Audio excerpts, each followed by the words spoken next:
1984 में scientific community ने कुदरत की एक ऐसी हौलनाक शक्ल को न सिर्फ महसूस किया बल्कि इस अजीबो गरीब मिस्टीरियस फिनोमेनन ने बिना दिखे ही 37 लोगों की जान निगल ली। अफ्रीका में रोड से गुजरने वाले कुछ लोग बिना किसी जाहिरी खतरे के एक ही मिनट के अंदर अंदर दम तोड़ गए। पर सबसे हैरानी की बात यह थी कि सबकी मौत एक ही वजह से हुई थी, दम घुटना। किसी ने इसकी वजह बदरूहों का हमला बताया तो ऑफिशियल लेवल पे इसे केमिकल अटैक कहा गया, पर जब असल वजह मालूम पड़ी तो उस पर यकीन लाना वाकई काफ़ी मुश्किल था। ज़ेम टीवी की वीडियोस में एक बार फिर से खुशामदीद। नाजरीन, अगस्त 1984 में अफ्रीका के दूर दराज इलाके कैमरून में एक बहुत अजीब और खौफनाक वाकया पेश आया। यहाँ एक छोटी सी लेक है जिसे लेक मनाउन कहा जाता है। ये लेक खास तौर पर अपने पुरसुकून माहौल की वजह से जानी जाती थी, लेकिन यही सुकून आज कयामत बर्पा करने वाला था। इस लेक के आसपास कुछ गांव भी बसते थे और पास से एक रोड भी गुजरता था। 1 अगस्त 1984 की रात 11:30 बजे लेक के आसपास रहने वाले लोगों को एक जोरदार गरजने की आवाज आती है। पहले तो सबको लगा कि शायद बादल गरजने की आवाज है, लेकिन उस रात आसमान इतना साफ था कि तारे चमकते हुए देखे जा सकते थे। इस आवाज के बाद कुछ लोगों ने, जो अभी तक घर वापस नहीं लौटे थे, झील के पास जमीन के करीब फॉग भी नोटिस की, पर लोगों ने इसको इग्नोर किया और जाकर सो गए। सारी रात लेक मनाउन के ऊपर ये मिस्टीरियस फॉग जमा होती रही। अगली सुबह 10:30 बजे के करीब जब हवा चलना शुरू हुई तो ये फॉग, जो जमीन के काफी करीब थी, पास गुजरने वाली रोड तक जा पहुंची। रोड से गुजरने वाले लोगों ने समझा कि शायद ये मामूली सुबह की धुंध है, पर जब उनका इस फॉग से डायरेक्ट कांटेक्ट हुआ तो उनका सांस घुटने लगा और 1 मिनट के अंदर ही लाशें गिरना शुरू हो गईं। हवा की वजह से जब सारी फॉग चली गई तो सड़क पर लाशें बिखरी हुई थी। कुछ पैदल थे, कुछ मोटरसाइकिल सवार, तो कुछ गाड़ियों के अंदर भी मुर्दा हालत में पाए गए। इस मिस्टीरियस फॉग ने 37 लोगों की जान ले ली। थोड़ी देर बाद पुलिस और डॉक्टर्स मौके पर पहुंचे, लेकिन बज़ाहिर ऐसा कुछ नहीं मिला जिस पर शक किया जा सके। इनिशियल इन्वेस्टिगेशन में सभी मरने वालों की मौत की वजह दम घुटना बताई गई। इस खबर ने इलाके में खौफ फैला दिया था। एक ही वक्त एक ही जगह 37 लोगों का एक ही रीजन से मर जाना काफी अजीब था। कई लोग इसे बदरूहों का हमला बताने लगे, जबकि कैमरून की गवर्नमेंट ने इसे दहशतगर्दों का केमिकल अटैक करार दिया। पर ये दोनों रीजंस बिल्कुल बेमायने थे, क्योंकि अगर तो दहशतगर्दों को केमिकल अटैक करना ही था तो वो दूर दराज गाँव के मासूम लोगों पर क्यों करेंगे। जल्द ही इस वाक़े की वजह तलाश करने का रुख कुदरत की तरफ मुड़ गया और इस बार एक्सपर्ट्स का शक कैमरून लाइन पर गया। ये 1600 किलोमीटर लंबी अंडरग्राउंड वोल्केनोज की चेन गल्फ ऑफ गिनी से शुरू होकर अफ्रीका के मेन लैंड के ठीक उस पॉइंट के नीचे से गुजरती है जहां लेक मनाउन मौजूद है। इस पूरी लाइन को कैमरून लाइन कहा जाता है।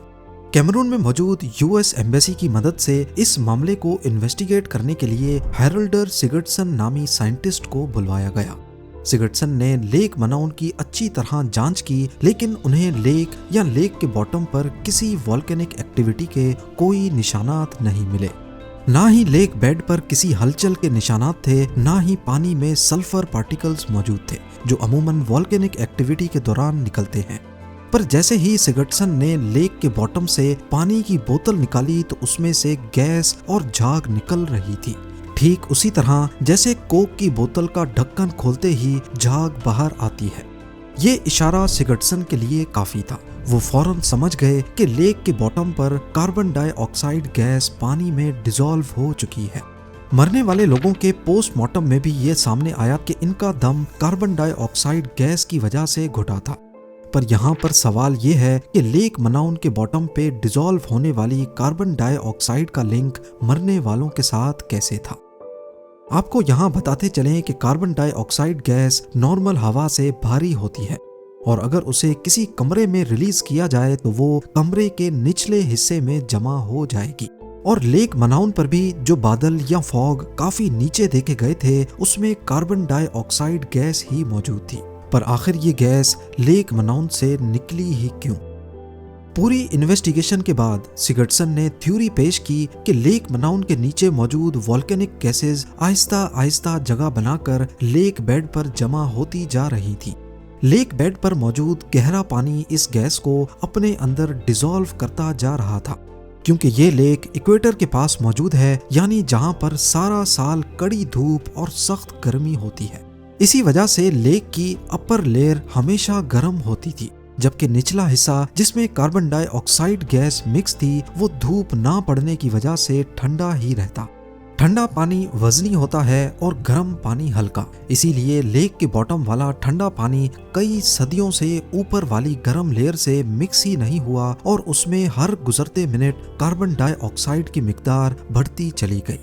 नॉर्मली अगर ये लेक मनाउन किसी और जगह होती जहां मुख्तलिफ मौसम होते हैं तो सर्दियों में ऊपर वाली लेयर ठंडी हो जाती और पानी नीचे की तरफ मूव करता और यूं साल में 2 मरतबा पूरी लेक का पानी रोटेट हो जाता। पर इक्वेटर में होने की वजह से यहाँ ऐसा नहीं हो सका। लेक मनाउन की लोअर लेयर पे कार्बन डाइऑक्साइड का प्रेशर बढ़ता जा रहा था और अपर लेयर का वजन किसी कोक के ढक्कन की तरह काम करने लगा। अब लोअर लेयर में थोड़ी सी भी मूवमेंट अचानक से कार्बन डाइऑक्साइड को बाहर निकाल सकती थी, या फिर अगर नीचे प्रेशर इतना ज्यादा बढ़ जाए कि ऊपर वाली लेयर उसे रोकने से कासिर हो, तब भी कार्बन डाइऑक्साइड गैस आसानी से ऊपर आ सकती थी।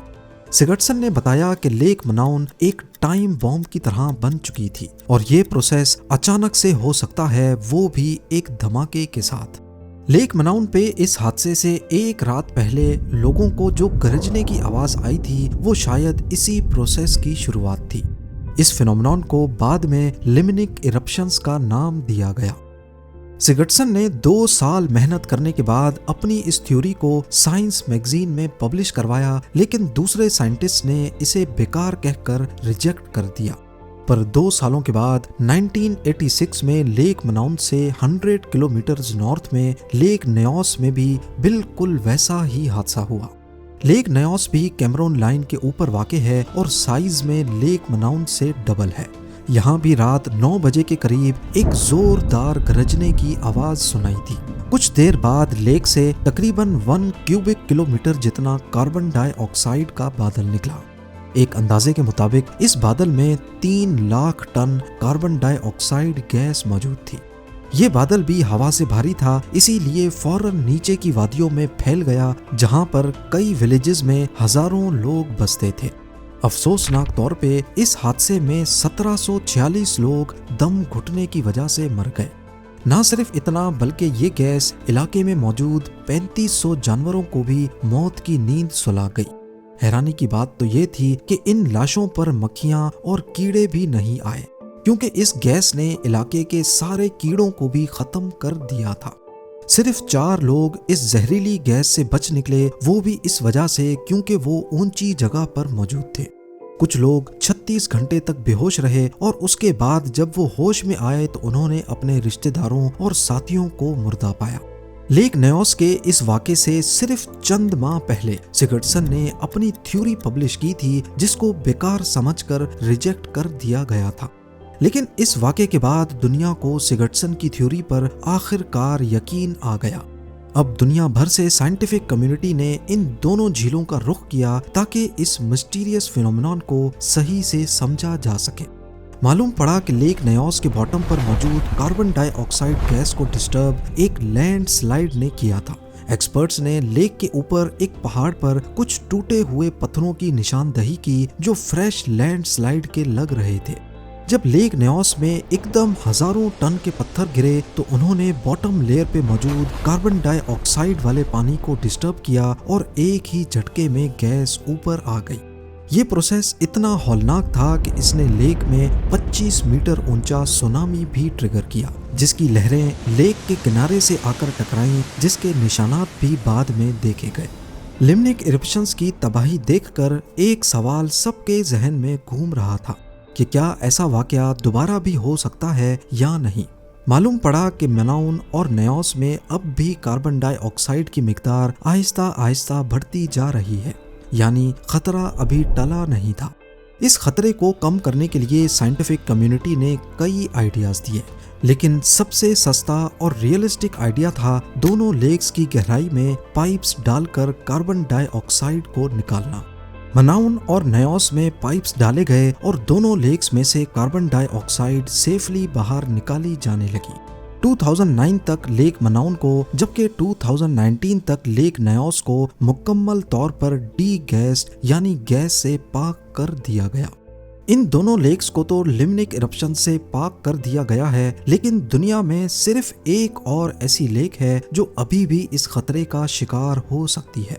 और याद रहे, उस लेक में अगर ऐसा हुआ तो हजारों नहीं लाखों लोगों की जान जा सकती है। ये लेक कोई और नहीं बल्कि डेमोक्रेटिक रिपब्लिक ऑफ कॉन्गो और रुवांडा के बॉर्डर पे मौजूद लेक किवू है। ये इतनी बड़ी लेक है कि इसमें 50 लेक नयोस फिट आ सकती हैं। और गहराई की बात की जाए तो ये लेक नयोस से 2 टाइम्स ज्यादा गहरी भी है। लेक किवू भी साइज्मिकली एक्टिव एरिया के ऊपर मौजूद है और यहाँ पर भी सेम ही कंडीशंस हैं, यानी पूरा साल धूप की वजह से इसका पानी भी रोटेट नहीं हो पाता। ज्यादा खतरे की बात यह है कि लेक किवू में कार्बन डाइऑक्साइड के साथ साथ मीथेन गैस भी शामिल है।